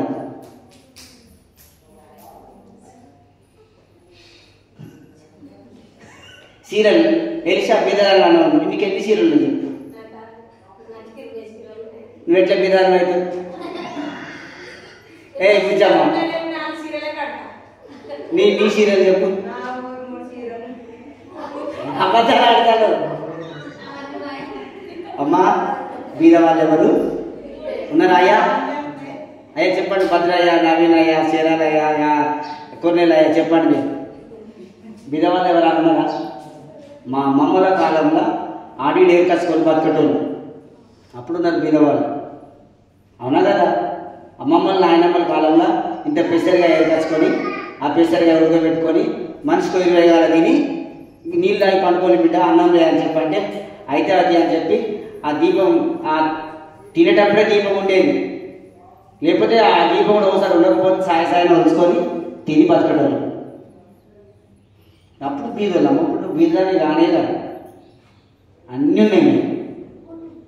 ఏది లేదని లేనే లేదు. మేము బీదోళ్ళము, మేము ఇయ్యలేమంటే చాలా తప్పది. నువ్వు కూలికి వెళ్ళి ఒక 500 సంపాదిస్తానంటే నీ 50 దేవుడికి ఇచ్చేయాలి. బీద వాళ్ళు ఇవ్వద్దని బైబుల్లో లేదు. బీద వెలువరాలే ఇచ్చినట్టుంది బైబుల్లో. అమ్మా ఎవరు ఇచ్చినట్టుంది? నేను తప్పు మాట్లాడితే క్షమించండి. తెలియాలి, బైబుల్ తెలియాలి కదా. ఎవరిచ్చారు? సంధ్యావా నీ ఆ దర్వాజా వేలు కావుపడతాడు ఇట్లా. నేను బీదదాన్ని ఎప్పుడు అనుకోవద్దు, అనంత కూడా. మీ కష్టంలో 300 కూలి సంపాదిస్తే 30 రూపాయలు దేవునికి ఇచ్చేయాలి. నీ పిడికిడి బియ్యం దేవునికి ఇచ్చేయాలి. నీ కొత్తిమీరలో దేవునికి ఇచ్చేయాలి. నీకు ఏది తింటున్నావో ఏది తాగుతున్నావో అందులో నుంచి 10వ భాగమే ఇచ్చేయు. అమ్మా నిన్ను దేవుడు ఎక్కువ అడగట్లే. నువ్వు ఒక 20,000 సంపాదిస్తానంటే 2,000. ఈరోజు ఎందుకు ఇంత వాక్యం చెప్పాల్సి వస్తుందంటే మనం వాక్యము లేకుండా బతుకుతున్నాం. ఎట్లా బతుకుతున్నాం అంతే. ఇంటనంగా అదయ్యా మరి నీ ముఖం ఎందుకు మాసిపోయి ఉండాలి? అమ్మా నీ ముఖం ఎందుకు మాసిపోయి, వెలుగు ఎందుకు లేదు, సంతోషం ఎందుకు లేదు, కుటుంబంలో సమాధానం ఎందుకు లేదు, శరీరంలో ఆరోగ్యం ఎందుకు లేదు, నువ్వు ఇంకా ఎందుకు బాధపడుతూ కంటిన్యూ నిద్రెందుకు పోలేకపోతున్నావు? హృదయం క్రొవ్వింది కాబట్టి నువ్వు దేవుడికి ఇవ్వలేకపోతున్నావు. నచ్చినట్టు మాట్లాడేది ఎవరంటే హృదయం క్రొవ్విన వారు. నచ్చినట్టు త్రోవలో అనేక మార్గాల్లో నడుస్తున్న ఎవరంటే హృదయము క్రొవ్విన వారు. ఈరోజే నువ్వు బలిపీఠం కట్టాలి నీ ఇంట్లో. ఈరోజే నువ్వు ప్రార్థన చేయడం ప్రారంభం చేయాలి. అత్తమ్మ డిస్టర్బ్ చేసినా ఊరుకోవద్దు, మామయ్య డిస్టర్బ్ చేసినా ఊరుకోవద్దు, భర్త డిస్టర్బ్ చేసిన ఒక 10 నిమిషాలు నాకు తర్వాత నీ పనులన్నీ చేస్తాను. ఏమన్నా కోడళ్ళు? ఎంతమంది కోడళ్ళు ఇక్కడ చెప్పండి, చేతి పెట్టండి. కోడళ్ళు అన్ని కోడలు ఈ ఊరికి కోడలు అన్నాను అందరు కాదు. ఈ ఊరికి లేపు చేయలేపు వెనుక కోడళ్ళు అనే వాళ్ళే చేతులు లేవట్టండి. ఇక్కడ బిడ్డలు ఇక్కడ కూతుర్లు కాదు. మైండ్ అంత ఎక్కడుందిరా? ఇక్కడ కూతుర్లు కాదు, ఇక్కడి కోడళ్ళు చేతులు లేవట్టండి. ఇక్కడి కోడలు అసలు బతికి నేను కోడల్లో బతుకుతా. నేను ఒక 10 నిమిషాలు ప్రార్థన చేసినాకనే గిన్నెలైనా బట్టలైనా నీకు నీళ్ళు కావాలి ఆగవాళ్ళు. ప్రార్థన రుబాబుగా ప్రార్థన చేయండి. నేను ఇంతే అని వట్టి విషయాలలో లొల్లి చేసుకుంటాను. వట్టి విషయాలలో గొడవ పెడతాను. అత్తలను మామూలు భర్తలను ప్రార్థన కోసం నిలబెట్టులేం కాదు. నేను ప్రార్థన చేసుకోవాలి, మీ దగ్గర నువ్వురా మొక్కల మీద ఉండు అని చెప్పాను. ఇట్లా నేర్చుకోరురా మీరు. ప్రార్థన చేస్తే నువ్వేం చేయాలో ఈ వదుడు అంత ఉండదు, ఈ వాదన అంతా ఉండదు. ప్రార్థన చేస్తే నువ్వు ఎలా బతకాలి, దేవునికి ఏమి వేయాలి, సంఘంలో క్రమం ఎలా ఉండాలి, సమాజంలో క్రమం ఎలా ఉండాలి. సంఘము దిగజారిపోతుందంటే ఎవరంటే మీరే, నేను కాదు. నా మీద నెట్టేస్తారు ఎవరైనా, దేవుని మీద నెట్టేస్తారు. ఎవడైనా చస్తే కూడా పనులు ప్రార్థన చేసి కానీ బతకలే మేమేం చేస్తాం? ఆ దేవుడు బాగా చేయలేదు మేమేం చేస్తాం? నిందలేయడానికి మీరు కరెక్ట్గా రెడీగా ఉంటారు. నిజమాబద్ధమా? నా మీదనే పోతే నిందాక మీకు ఏమన్నా అయినా కానీ అరే మీరు పరంజోతి పాస్టర్ చర్చికి పోతారు, మీరు ఇంకా బాగుపడతారా కానీ ప్రజలందరూ క్వశ్చన్ ఇస్తారు. ఈ ఊళ్ళో అట్లా పోయింది మన పేరు. నిజమాబద్ధమా? అవునా కదా? అరే మరి మీరు అందరికీ ఇట్లా మంచిగా ఉన్నారు కదా, పరంజోతి పాస్టర్ ఈ నిర్ణయం ఏమైనా తీసుకున్నాడంటే నువ్వు బలహీనుడివి కాబట్టి, నువ్వు బలహీనురాలు కాబట్టి సంఘంలో. ఇప్పుడు నా మీదికి క్వశ్చన్ రైజ్ అయింది, చేయి చూపెట్టగలుగుతారు. కానీ నేను ఎలా ఉన్నాను, నా స్థితి ఎలా ఉంది సంఘంలో అనే ఒక క్వశ్చన్ నీకు ఉన్నదా?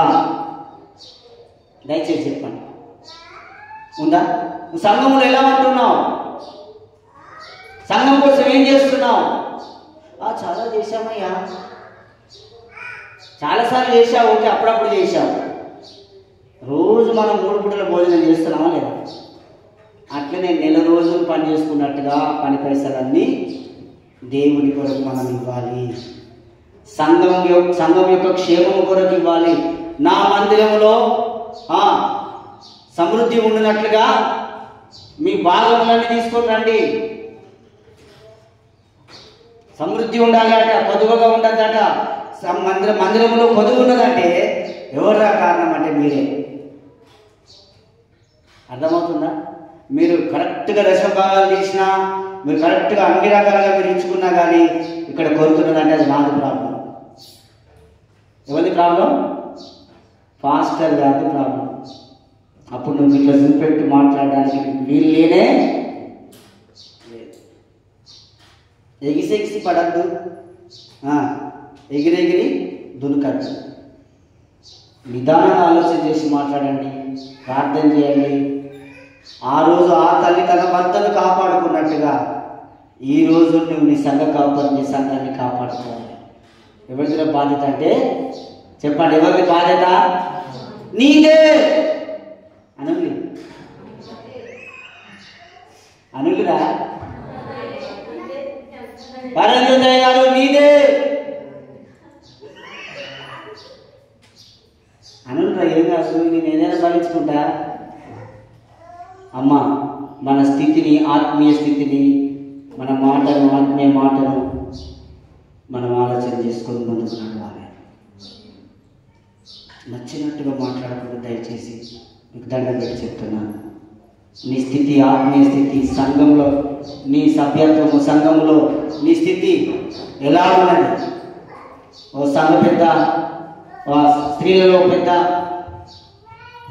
పిల్లలు, యూత్ ఎలా ఉన్నారు? మీరంతా ఆలోచన చేసుకొని సంఘాన్ని కాపాడుకోవడానికి ముందడుగు వేద్దాం. ఆమేన్. Praise the Lord. అయితే ముఖ్యమైన మాట ఏంటంటే నువ్వు ప్రార్థన ద్వారా బతకాలి. బలిపీఠం నీ ఇంట్లో కట్టుకోవాలి. యెహోవా నామమున ప్రార్థన చేసే బిడ్డగా ఉండాలి. హల్లెలూయా, హల్లెలూయా, హల్లెలూయా. Praise the lord. హల్లెలూయా.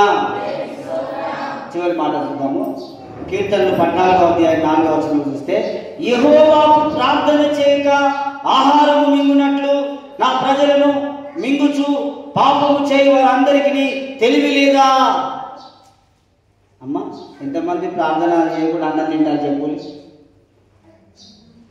వేడి అన్నం వేసుకొని మంచిగా చికెన్ మటన్ వండుకొని ఆమ్లెట్ వేసుకొని ఉడకబెట్టిన ఫుడ్ వేసుకొని ఎంతమంది మంచిగా దబ్బ మింగుతూనే ఉంటారు.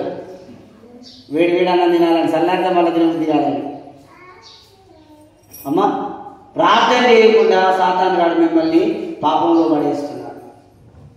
అన్నము తినేటప్పుడు ప్రార్థన చేయాలి, ప్రయాణం కట్టేటప్పుడు మనం ప్రార్థన చేయాలి, ఓ దగ్గర గుడారం వేసుకునేటప్పుడు మనం ప్రార్థన చేయాలి, గుడారం తీసేటప్పుడు మనం ప్రార్థన చేయాలి, బాబులు స్కూల్కి పంపించేటప్పుడు ప్రార్థన చేయాలి, వాళ్ళు వచ్చాక ప్రార్థన చేయాలి.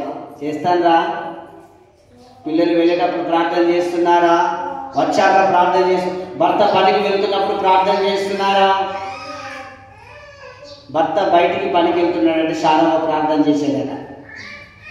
మీరు చేస్తారా ప్రార్థన? లేదు. ప్రార్థన ఉండాలి. శ్రమ వచ్చినప్పుడు ప్రార్థన చేయాలి. అమ్మా, మనం అనుకున్నది జరగడానికి నిరీక్షణతో ప్రార్థన చేయాలి. మన ప్రార్థనలన్నీ దేవుడు సఫలపరచును గాక అని చెప్పి విశ్వాసం పలుకులు పలకాలి. విశ్వాసం, ప్రార్థన, బలిపీఠం, మీ ఇంట్లో బలిపీఠం. అమ్మ, గోడకు ఫోటోలు బతికేయి మనల్ని, గోడకు పెట్టిన ఫోటోలు బతికించవు మనల్ని. నీ ప్రార్థనే నిన్ను బ్రతికిస్తుంది. ఎవరి ప్రార్థన? ఎవరి ప్రార్థన? నా ప్రార్థన, నీ ప్రార్థన. నేను చేయాలి, నేను చేయాలంటావు కదా, అబద్ధం ఆడదు. మీరు కూడా ప్రార్థన చేయాలి. ఆమేన్. హల్లెలూయా. Praise the Lord. అనేకులు ప్రార్థన ద్వారానే అనేక గృహాలు కట్టుకున్నారు, పట్టణాలు కట్టారు. చూడండి మరొక మాట, 53వ అధ్యాయము 4వ వచనం. దేవునికి ప్రార్థన చేయక ఇంతకు చదువుకుని మన ఆహారం మింగినట్లు నా ప్రజలు మింగు పాపాత్ములకు తెలివి లేదా? ఇక్కడ కొందరు ప్రార్థన చేయకుండా ఆహారం మింగినట్లుగా పాపాత్ములు ఏం చేస్తానంటే ప్రజలను మింగి వేస్తున్నారట. ఈ చివరి లైన్ అర్థం ఏంటంటే ప్రజలని మింగి వేస్తున్నారట. ఇది ఎక్కడికి అర్థం మరి? వాళ్ళ మనుషులకు మింగి ఆకలి ఎక్కడితో మరి? అమ్మా, ప్రజలను మింగి వేస్తున్నారట. వాళ్ళకు తెలివి లేదా అని దేవుడు అడుగుతున్నాడు. జాగ్రత్తగా, నా శిక్ష రాకముందే నీ మనసు మార్చుకో అంటున్నాడు. హల్లెలూయా, ప్రైజ్ ది లార్డ్, హల్లెలూయా. ప్రార్థన ఆలకించే దేవుడా, సర్వ శరీరులు నీ యొద్దకు వస్తారు. మన దేవుడు ఎవరట? ప్రార్థన ఆలకించే దేవుడు. Praise the lord, praise the lord, hallelujah, hallelujah, hallelujah, hallelujah. Mark సువార్త 11వ అధ్యాయం 33వ వచనంలో, జాగ్రత్త పడుడి, మెలకువగా ఉండుడి, ప్రార్థన చేయుడి, ఆ కాలం ఎప్పుడు వచ్చనో మీకు రాకడ గురించి ఇక్కడ కూడా తెలియజేయబడుతూ ఉన్నారు. హల్లెలూయా. మనం ప్రార్థనే చేయాలి, మెలకువగా ఉండి ప్రార్థన చేయాలి. శోధనలో ప్రవేశించకుండానట్లు మనం ప్రార్థన చేయాలి. వాళ్ళు అంటున్నారు ఆత్మ సిద్ధమే కానీ శరీరం బలహీనంగా ఉందయ్యా అంటున్నారు. కానీ వాళ్ళు ఈ శరీరం బలహీనంగా ఉన్నది, ఆత్మ సిద్ధమే అని మంచి మాట పలికారు. కానీ వాళ్ళు ఏమైందంటే చెదిరిపోయారు. భయం వచ్చింది వాళ్ళకేం వచ్చిందట? భయపడ్డ వాళ్ళందరూ ప్రార్థన చేయని వాళ్ళే, వెనుకతట్టు తిరిగే వాళ్ళందరూ ప్రార్థన చేయని వాళ్ళే. ప్రార్థన చేస్తే ధైర్యంగా నువ్వు స్థలంలో నిలబడగలుగుతావు. నువ్వు ఎంత పెద్ద సైన్యాన్ని అయినా ఓడించగలుగుతావు. యేసు ప్రభు ఈ చివరి మాటలు చెప్పి నేను ముగిస్తాను. యేసు ప్రభు దైవ కుమారుడు, దేవుడు పరిశుద్ధాత్మ ద్వారానే గర్భం ధరించి ఆ మరియవ్వ యేసు ప్రభును కన్నది. తర్వాత చూసుకుంటే ఈయన గర్భంలో ఉన్నప్పుడు 4-5 ప్రాంతాలు తిరగాల్సి వచ్చింది. అమ్మా, ఈయన గర్భంలో ఉన్నప్పుడు 4-5 ప్రాంతాలు తిరగాల్సి వచ్చింది. తర్వాత బోధిస్తూ వెళ్తున్నప్పుడు కొందరు విమర్శకులు, శత్రువులు వచ్చినప్పుడు సునాయాసంగా తెలివిగా అక్కడి నుంచి తప్పించుకొని జాగ్రత్త పడి వేరే స్థలానికి సువార్త చేయడానికి వెళ్ళినట్టున్నారు. సేవకుని దేవుని ఏర్పాట్లు ఎక్కడ ఎప్పుడు ఎలా ఉంచుతాడో దేవునికి తెలుసు. మనం తెలియకుండా సేవకుని వేరే విధంగా అనుకోవడానికి లేదు. ఇక్కడి నుంచి ఎందుకు పోయినట్టు, అక్కడ ఎందుకు ఉంటున్నట్టు తెలియకుండా మనం మాట్లాడుతూ ఉంటాం. సేవకుని దేవుడు ఎప్పుడు ఎలా ఉండమంటారా ఉంటాడు. ఆమేన్, ప్రైజ్ ది లార్డ్. యేసు ప్రభు భయపడిపోయినట్ట, జాగ్రత్త పడ్డట. తండ్రిని అడిగితే ఒకేసారి అందరినీ బూడిద చేయగలుగుతాడు దేవుడు శత్రువులను. కానీ దేవుడి చిత్తంలో అలా ఒకేసారి మనుషులను హతమార్చేది, అంతం చేసేది లేదు. అప్పుడు ఆయన ఎప్పుడు ఎక్కడ ఎలా ఉండాలో అలా ఉండి ప్రజలకు సువార్తను అందించి దయ్యములను వెళ్ళగొట్టి రోగములను బాగు చేసి ఆయన ఆయుష్కాలాన్ని ముగించుకున్నాడు. అమ్మ, మనకు నచ్చినట్టుగా మనం అనుకోకూడదు. దయచేసి మీరు ఎవరెవరు నా గురించి ఏమేమి అనుకుంటున్నారో మీరు దేవుని దగ్గర క్షమాపణ అనుకొని దేవుని పాదాలు పట్టుకొని బతకడానికి మీరు ప్రయత్నం చేయండి. అంతేగాని సేవకుడి గురించి మీరు ఏమాత్రం అనుకోకూడదు. ఎందుకంటే నా స్వార్థం కొరకు నా వైపునకు వాక్యాన్ని మలుచుకొని మీకు చెప్పట్లేదు. ఇది సత్యం, ఇది సత్యం. పట్టణస్థులందరూ ఎక్కడో అక్కడ వాళ్ళ గ్రామాల్లో స్థిరపడుతున్నారు. కానీ యేసు ప్రభును ధరించుకున్న, గర్భం ధరించిన మరియమ్మ యోసేపులు మాత్రమే 4-5 పట్టణాలు ఎందుకు తిరగాల్సి వచ్చింది? ఆ స్థితులు, ఆ పరిస్థితులు దేవుడే డైరెక్ట్ వాళ్ళతో మాట్లాడి ఈ స్థలంలో ఇప్పుడు వెళ్ళండి, ఇక్కడికి వెళ్ళండి, ఆ నుంచి ఇక్కడ ఉండండి, ఇక్కడ ఉండండి, ఇలా ఉండండి అని చెప్పి ప్రభు వాళ్ళతో మాట్లాడి వాళ్ళని తిప్పేస్తూ ఉంటాడు. మీరు మత్తయి సువార్త చదవండి, మీరు మార్కు సువార్త చదవండి, మీరు లూకా సువార్త చదవండి, మీరు యోహాను సువార్త చదవండి. వాళ్ళని దేవుడు కాపాడుతూ ఆయా ప్రాంతాల్లో బ్రతికిస్తూ కాపాడుతూ ముందుకు నడిపించాడు. నా గురించి మీకు ఎట్లా తెలిస్తే చెప్పండి. నేను రక్షించబడింది మొదలుకొని ఏం శ్రమలు పొందుకున్నా, ఏ భోజనం చేస్తానా, ఏ వస్త్రం ధరించుకుంటానా, ఏ స్థలంలో బతుకుతున్నా, ఏ మట్టిలో ఉంటున్నా, ఏ పాలిష్ బండ పైన ఉంటున్నా మీకు తెలియదు. అమ్మా, ఒక్క డ్రెస్ తోటి 10 సంవత్సరాలు సేవ చేసిన అప్పుడు మీకేమైనా తెలుసా? నేను పాసిపోయిన భోజనం తినకుండా సేవ చేసిన అప్పుడు మీకేమైనా తెలుసా? నేను ఇక్కడికి వచ్చి కూడా ఈ బంగ్లా మీద ఉండి కూడా అనేక శ్రమలు అనుభవిస్తూ, బలహీనతలు అనుభవిస్తూ, రోగాలు అనుభవిస్తూ, ఆర్థిక ఇబ్బందులు అనుభవిస్తూ బతుకుతున్నా మీకేమైనా తెలుసా? మాకు చెప్తే కదా అయ్యా మీకు తెలిసేదంటే, నీకు చెప్పాలంటే నేను చెప్పేంత విధంగా నువ్వు ఉండాలి. అర్థమవుతుందా? మాకేమైనా చెప్తావా? నీకు నువ్వే వేల పడుతుంది, నీకు నువ్వే ఏషియన్ కట్ట పడుతుంది, నీకు నువ్వు ఊరుకోవడం మాకేమైనా చెప్తున్నావా అంటే నేను చెప్పేంత స్థితిని కలిగి నువ్వు ఉంటున్నావా? భార్య ఎందుకు ముఖం మార్చాలండి? భర్త అన్ని వేషాలు వేసుకుంటా తిరిగి భార్య చెప్పబోతున్నాయి కదా, మరి భర్త ఎందుకు చెప్తలేడండి? చెప్తే వినే స్టేజ్కి ఉండాలి కదా అమ్మా, అవునా కదా? విశ్వాసులను బతుకుతున్నప్పుడు సంఘం గురించి నువ్వు ఆలోచించే కుమారునిగా నువ్వు ఉంటే, బిడ్డగా నువ్వు ఉంటే, ఆ వారానికి ఒకసారి సంఘం గురించి ఆలోచించే బిడ్డగా ఉండి నువ్వు కూడుకొని ఆ సంఘ పరిస్థితులను తెలుసుకుంటే నీకు చెప్పగలుగుతావు. ఆదివారం వచ్చిందంటే మళ్ళీ ఆదివారమే నువ్వు నీకేం చెప్తారు చెప్పు అమ్మా? నీకేం చెప్తారు? ఈరోజు ఇంత బహిరంగంగా నేను మాట్లాడుతున్నానంటే మీరు టైం ఇస్తలేదు కాబట్టి, అవునా కదా? ఇంత బహిరంగంగా నేను మాట్లాడుతున్నానంటే నువ్వు టైం ఇవ్వనందుకే. స్త్రీలు కూడుకొని మాట్లాడుకోవాలి, సంఘం గురించి మాట్లాడుకోవాలి, అన్ని విషయాలలో మీరు ఎదగాలి అని చెప్పిన ఎవరైనా కూడా ఎదురామా? చాలాసార్లు చెప్పాను, కూడా లేదు. పురుషులు రావాలని చెప్పాను, వచ్చారా? నవీన్ గారు వచ్చారా? చేరావు గారు, కొన్నేరు గారు, మంత్రి గారు వచ్చారా? చెప్పు. మరి ఎందుకు ఇంత మైకులో నేను ఇంత మాట్లాడాల్సి వస్తుందంటే మీరు విననంలోని వారిలో ఉన్నారు కాబట్టి. వినాలి, మార్పు చెందాలి. నన్ను ఆయాస పెట్టినంత సేపు మీరు దేవుని ఆయాస పెట్టినట్టే, యేసయ్యకు మీరు సిలువ వేసినట్టే, ఆయనకు మీరు కొరడా దెబ్బలు వేసినట్టే, ఆయనకు మీరు పిడిగుద్దులు గుద్దినట్టే నన్ను వదిలిస్తున్నారు, ఆయాస పెడుతున్నారంటే మీరు దేవుడిని ఇబ్బంది పెట్టినట్టే, నన్ను కాదు. హల్లెలూయా, ప్రైజ్ ది లార్డ్. నీకు మాకేం సంబంధమయ్యా, నీకు మాకేం సంబంధమయ్యా, నీకు అవసరం ఏందయ్యా అంటే నీ కొరకు నన్ను దేవుడు ఏర్పాటు చేశాడు కాబట్టి.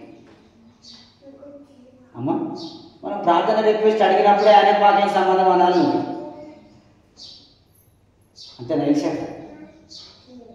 చెప్పండి స్త్రీలారా, నువ్వు ప్రార్థన రిక్వెస్ట్ అడిగినప్పుడే ఆయనకు మాకేం సంబంధం అని ప్రార్థన చేయించుకోవద్దు. నువ్వు అడుగుతున్నావంటే నీకు ఆయనకు ఆత్మ సంబంధం ఉన్నది. ఇదంతా దీన్ని ఏమంటారట? ఆత్మ సంబంధం, స్పిరిచువల్ అటాచ్మెంట్, ఆత్మానుబంధం. ఏంటిదట? ఆత్మానుబంధం మనది. శరీర బంధంగా ఆలోచన చేసుకుంటే నువ్వెవరో నేనెవరో. స్పిరిచువల్గా మనం మూవ్ అవుతున్నామంటే మనమంతా దేవుని బిడ్డలము. బాగా చచ్చిపోయేంత కడుపులు వచ్చింది అనుకో, ఇప్పుడు ఎవరికైనా మైక్ ఇంటోళ్ళకో ఇప్పుడు ఇల్లుండోళ్ళకో వెనుక ముందు ఆలోచన చేస్తారా, వచ్చి కాళ్ళ మీద పడుతుంది, అవునా కదా? చచ్చిపోయాక నొప్పి, బలహీనత, శ్వాస రాలేని స్థితి, తల తిరిగే స్థితి, మైండ్ పని చేయని పరిస్థితి అనుకో, అయ్యా పడదు, అయ్యా మేము తప్పు చేశాం క్షమించండి అని చెప్పి ఏం మనసులో పెట్టుకుని అన్నింటినీ మర్చిపోయచ్చు, అక్కడిక్కడ పడిపోతారు మందిరంగా. దేవుడు వద్దంటాడా? నేను వద్దంటాడా? అమ్మా, మందిరానికి మనం ఎవరిని వద్దడానికి ఏమో, మంచిగున్నంతసేపు మీరెవరో మీరెవరో అంటారు, బలహీనమైనప్పుడు అయ్యా అప్ప అంటారు. అంతే మానవుని గుణం. అందుకనే జ్ఞాపకం చేస్తున్నాను, సంఘాన్ని నీ ప్రార్థన ద్వారా నువ్వు కాపాడుకోవాలి. సంఘానికి నీ యొక్క కష్టార్జితం ద్వారా, దేవునికి ఇచ్చే భాగం ద్వారా సంఘాన్ని నువ్వు పోషించుకోవాలి. ఈ 3 మాటలు చెప్పడానికే దేవుడి రోజు ప్రేరేపించాడు. నీ ప్రార్థన, నీ బలపీఠం ద్వారా, నీ యొక్క కష్టార్జితం ద్వారా నీ యొక్క సేవకుని, నీ సంఘాన్ని నువ్వు పోషించుకోవాలి. దీని గురించే నువ్వు ప్రయాసపడాలి. దీని గురించే నీ ప్రార్థనను, ఆత్మీయ జీవితాన్ని సంపాదించుకోవాలి. ఆమేన్, ప్రైజ్ ది లార్డ్. కష్టపడి సంఘాన్ని కాపాడుకో, సేవకుని కుటుంబాన్ని కాపాడుకో. ఏదో మనము ఇంకొక మోటు శాస్త్రం ఉంటుంది, పిల్లలు చెప్తే వినకుండా ఊళ్ళో తిరిగిందనుకో ఏమంటాడా? దేవుడికి ఇచ్చిపెట్టిన కొల్లేగా కలుగుతాను బిడ్డ, పని చేసుకొని బతకాలి కానీ అంటే మనం కూడా అట్లా దేవుడికి ఇచ్చిపెట్టినట్టుగా మనం బతకాలి, దేవుడికి ఇవ్వాలి. ఆమె ప్రార్థన చేసుకుందాం.